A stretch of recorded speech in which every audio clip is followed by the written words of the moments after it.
Twilight Zone. It was this old black and white TV show where all this weird stuff happens. Yeah, I've heard of that. It's old, right? It originally aired in the 1960s. You can find old episodes online. It's still pretty creepy. Well, the screenplay is pretty creepy. I mean, even if it was written in 1960, feels like it could happen now. But these people are crazy. They're accusing each other over nothing. I wouldn't call a car starting and stopping and lights going on and off nothing. They're crazy paranoid. And you don't think people today get paranoid over stuff they can't explain? Hold on. Before we get too far into this, let's read the prompt. Here, I got it.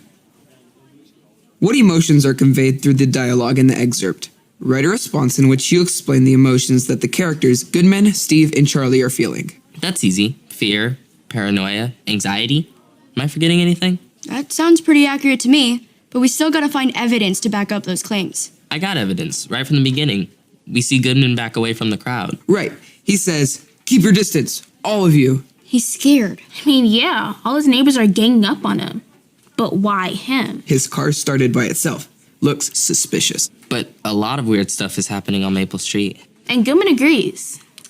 He says, well, that's a freak thing, I admit it. But does that make me some kind of criminal or something?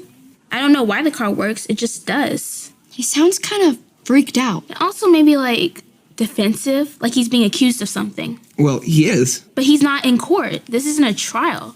What about his rights? Innocent till proven guilty and all that. I think his neighbors are too afraid to think rationally. Listen to this. One of his neighbors, a woman, says that she's seen Goodman a couple times standing on his porch in the middle of the night looking at the sky. As if he were looking for something. There's a murmur of reaction from the crowd again. We cut suddenly to a group shot as Goodman starts towards them. They back away, frightened. So the crowd is scared of Goodman. Everyone's afraid of everyone else. It's a mess. Prompt asks us to look at the emotions of the other characters too. What about Steve? Steve seems kind of rational to me. More than the others for sure. He says, hold on, where is it? We're all on a monster kick, Les. Monsters from outer space or something. He chuckles. You know anybody that might fit that description around here on Maple Street? He's trying to joke about it. That's what I do when people around me start acting crazy. Does it work? Sometimes. But how are you feeling in those moments when you're making the jokes? I guess kind of nervous, like trying to break up the tension. That makes sense to me. Yeah, Steve seems like the most relatable person in all this. Definitely more relatable than Charlie. Charlie ruins everything. He's the one who gets that lady to talk about seeing Goodman on the porch. Charlie seems really ready to blame someone for all this. And that just makes him seem really scared. Being afraid can really warp a person. But hold on. Back to Goodman for a sec. It seems like there's a lot more going on with him than just fear and anxiety. Like what? Well, after that woman accuses him of searching the sky or whatever, he kind of loses it.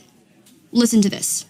A pause as he looks around, then shouts, I said it was insomnia, you fools. You scared, frightened rabbits. You're sick people. Do you know that? You're sick people, all of you. Whoa, so Goodman is really angry too. Okay, angry. This is a good list of emotions we have going here, guys. And we have the evidence to back it up. Nice work. Should we look at Act 2? Yeah, but can we reread it first? Sounds Sure. good. Cool.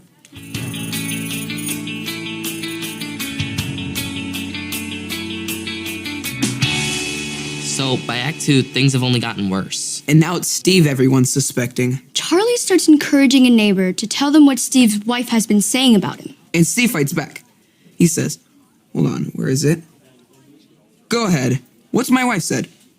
Let's pick out every idiosyncrasy of every man, woman, and child on the street.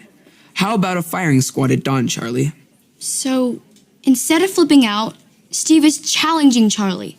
He's calling him out. Let's do this. Yeah, it seems like he's gone from angry to strong. Is strong an emotion? It's more like, Courageous. yeah, that's it. He's meeting the hysteria head on. And he doesn't back down. When his wife offers to show them the radio he's been working on, he won't let her. Yeah, he says, show them nothing. If they want to look inside our house, let them get a search warrant. So, Steve's standing up for his rights. I think he sees where this kind of hysteria is leading them, and it's not to a happy place. But it's too late. Charlie's been bit by the crazy bug. He shoots their neighbor. But to be fair, he thinks it's a monster. And that's supposed to make him sound more rational?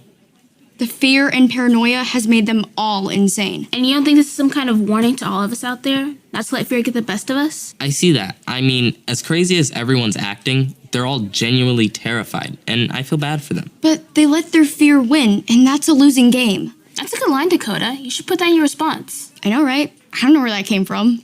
Pretty cool that we can get all this emotion from the dialogue. Hey, did you say we could find this episode of The Twilight Zone online? Yeah, I think so. You want to maybe watch it before next period starts? I want to see it. Yeah.